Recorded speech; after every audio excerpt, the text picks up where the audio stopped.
আসসালামু আলাইকুম। বঙ্গ জননী টেলিভিশনের পক্ষ থেকে সবাইকে স্বাগতম। আপনাদের সাথে আছি আমি মোসাম্মত ও মিম আক্তার। দিনাজপুর সাংবাদিক ইউনিয়নে বিশেষ সাধারণ সভা পালিত আজ শনিবার জুলাইয়ের 9, 2024 সকাল সকাল 11টা। সাংবাদিক ইউনিয়ন দিনাজপুর 2936 শের জনাব মোহাম্মদ জি.এম. গোলাম হিরু প্রতিষ্ঠাতা, সভাপতি মাহফুজুল ইসলাম রিপন, সহ সভাপতি জনাব মোহাম্মদ সাদাকাত আলী, সাধারণ সম্পাদক জনাব মোহাম্মদ আতিউর রহমান, সাংবাদিক ইউনিয়নের উপ-সদস্যবৃন্দ এবং বিভিন্ন উপজেলার সদস্য সাংবাদিকসহ উপস্থিত ছিলেন। সংগঠনের বিভিন্ন দিক নির্দেশনা ভুলভ্রান্তি প্রকাশের মাধ্যমে সাংবাদিক ইউনিয়ন সংগঠন সামনের দিকে এগিয়ে যেতে পারে।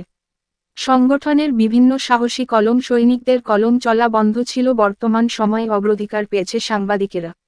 শৃঙ্খলা মুক্ত বন্দি খাঁচার পাখিরা যেন উড়ছে এখন। কোন কলম সৈনিক কারো হাতের খেলনা নয়। আসুন রিসারিসি বাদ দিয়ে কাঁধে কাঁধ মিলিয়ে দেশ ও জাতির কল্যাণে কাজ করি।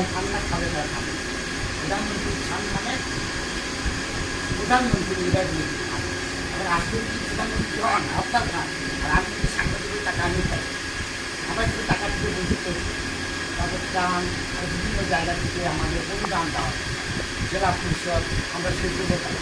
এটা একলাই থাকি। তখন আমি রাখতে লাগছি আমার সাধারণ সদস্য আমি রাখ দিয়ে আল্লাহ দিন জানছি বেঁচে থাকি এই গাড়ি নিয়ে গান নিয়ে বুঝলাম। এবং বেগম জিয়া মঞ্চে শত শত সাংবাদিকের সামনে আমাকে দেখাইতে বলছিল যে কোনো দিন যদি আবাসিক হয়, আবাসিক পড়তে হয়, সবার আগে আমার নাম ধরে বলছি জিএম বিরোধে রাখাই হবে। আমার সাথে ছুটি আছে, আমার সাথে সাক্ষী হয়, আরও 2-3 জন যারা ওই আমাদের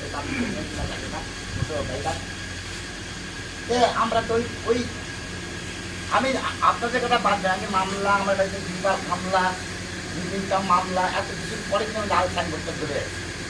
আর যারা বিরোধে ছিলেন, মোর্শেদ আসেনি, মোর্শেদ স্কুলের অনেকে, তাদের আবার আমি কোনো রাজ এখন এই নেতা গাল করাবো। কিন্তু আমার মূল শরীর কিন্তু এই শহরে তাকে ছিল। তারা যদি আমার পিছনে না থাকতো, যেমন আমি বসে রয়েছি এবার সালাম দাঁড়াও যে দিন নাই 24 নাই, দিন নাই রাত নাই, হাতে অর্ডার করছি, কাজ করছে। সোহেল, আমি মামা করি বলি, আমার ভাগনা সোহেল মামা, হ্যাঁ, ও কাজ করছে। রাজু, বেলামিশন রাজু এই কাজ করছে। এরকম 3-4 জন আর আমার একটা নাতি আছে ছবি তোলার ব্যাপারে, এদের নিয়েই কিন্তু আমি মাছ করছি। আর বাকি যারা আছে তারা সহযোগিতা করছে, কিন্তু অফিসে আসে না। আমি সামনাসামনি বলছি, নিচেই আড্ডা মারে, উপরে আসে না। আরে সাংবাদিক আড্ডা মারবে চায়ের দোকানে, সাংবাদিক আড্ডা মারবে স্টেশনে, মোটরসাইকেলে বসে। সাংবাদিকের অফিস টোটাল বাংলাদেশের মধ্যে জেলা লেভেলের মধ্যে দিনাজপুর সাংবাদিক ইউনিয়নের অফিসের মতো অফিস কোথাও নেই। কেন বলবো কোথাও নেই? আমাদের প্রাণ কেন্দ্র, যেখানে সাংবাদিকদের দিনে একবার আসা লাগে, তার নিজের 7টা সবাই পেপার নিতে আসে। অথচ আমার সাংবাদিকের নাম অফিস হচ্ছে না। দিন রাত 24 ঘন্টা একা একা অফিসে কাজে হাঁটতে বসে থাকি। আর মনে মনে প্রাণ করি, প্রাণ করে আজকে দিনটা আপনাদের জায়গা মতো এনে দিচ্ছি। হয়তো আমি আগে এনে বেশি থাকবো না। আমার আর একটা শেষ, আমার লাস্ট বিষয় দেওয়া। আমি পেশাজীবীর দায়িত্বটা আমাকে দিচ্ছে 3 জেলায়। মাহমুদুর রহমান বিদেশ থেকে দিন করছে দিনাজপুর, ঠাকুরা, পঞ্চগড়, একটা দায়িত্ব নিয়ে এটা কমিটি করে দিতে হবে। অথবা আমি তো ওই দিকে ব্যস্ত হয়ে যাবো। আর আবার তার সাথে এটা হতে পারে আমি এই আপনার সাথে গল্প করতে মারা যেতে পারি। আমার 2টা দিন লাগান, আমার স্টেট খাওয়া নিষেধ, আমার কথা বলা নিষেধ, আমার বাইরে আসা নিষেধ, আমার গোস খাওয়া নিষেধ, এটা খাওয়া আমি সবই চালাচ্ছি আগের মতো। আজকে সকালবেলা আমি খাসি বসতে ভাত খেয়েছি, যেতে ওষুধ খেতে হবে।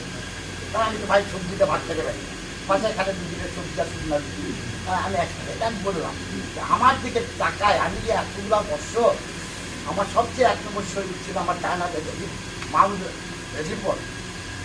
এ না থাকলে সত্যিকার অর্থে আমি এত দূর আগাতে পারতাম না অর্থনৈতিকভাবে। এবং আমি ওকে যা করে গালাই, যেটা নিজের ভাইকে ওকে গালায়, সবার সামনে গালাই, আবার মাথা নিচু করে আছে, আপনি আমাকে মারেন দাঁড়িয়ে। এই যে কর্মী মানে কি, আমি আপনাদের অভিভাবক, বাড়িতে পিতা থাকলে আপনি যদি ঠিকমতো কাজ না করেন, লেখাপড়া না করেন, অন্যায় করেন, তো বাবা বকে না। আমার তো বয়স 71 বছর, আমাকে আপনি মুরব্বী হিসেবে মানে কালকে আমি ইউনিয়নটাকে বাকি তবু আগাই দিতে পারবো। হ্যাঁ, যাই হোক, আমি বেশি বক্তব্য বলবো না। আজকে কিন্তু আমি আপনাদের বক্তব্য শুনি। ভাই আসো না, মনে থাকবে। আজকে আমি আপনাদের বক্তব্য শুনতে আমরা খালি মানে আমাদের যে যেটা কি বলে তাকে আমাদের সদস্যদের কাছে আজকে এজেন্ডা আপনাদের সঙ্গে তুলে ধরবো। আমরা বক্তৃতা দেবো না, লিপনও খালি শুভেচ্ছা বক্তব্য দিবে। আমার বক্তব্য এখানেই শেষ। আমি খালি এজেন্ডাটা আপনাদের বলবো, বসো। যারা আমাদের প্রকৃত সাংবাদিক প্রতিষ্ঠাতা তাদেরকে কমিশনে দিয়ে তারা প্রদান করবে। এই কারণে সেই চিন্তা অনেকজনের তালিকা প্রকাশ করা হয়েছে যারা শাসকের আমলে দালালি করছে। তালিকা প্রদান করা হয়েছে এবং লাইভ টেলিকাস্ট প্রকাশ করা হয়েছে। পরিশেষে আজকের এই অনুষ্ঠান সাফল্যমণ্ডিত হয়, আনন্দ লাগছে।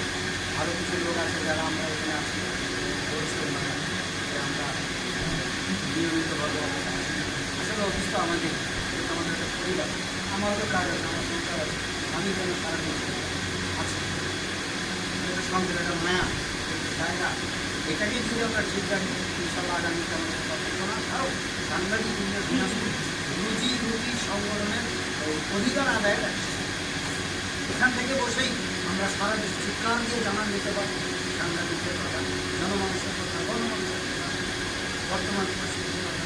এই বলে আমি আমার বক্তব্য শেষ করছি। আসসালামু আলাইকুম।